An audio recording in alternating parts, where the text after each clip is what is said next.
uthi Malema nitshele General Mkhwanazi ukuthi no angadlaleli lapha kuye perhaps uthi ukuvile konke lakukhulumile ene angamfaki etimbini takhe umbo yena uyabona ukuthi ulwa naKhan so yena akangena emkhathini kwembi yakho naKhan angabidi ligama lakhe alifake nje etimbini takhe afake iEFF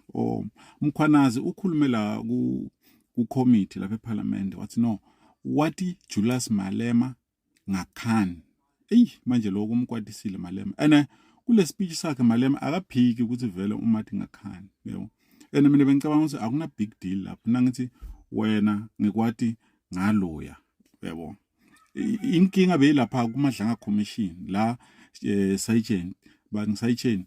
Fani Nkosi lathi laba bambuda khona ukuthi lama company la yi7 lawa lathunyelwa lapha eTshwane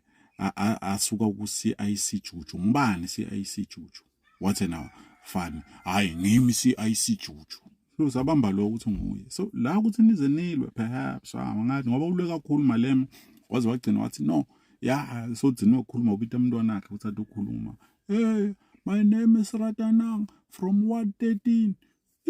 ngedoda asedliseni umoya akathi wetshontsha nathi siyakholwa awutshontshe perhaps yeah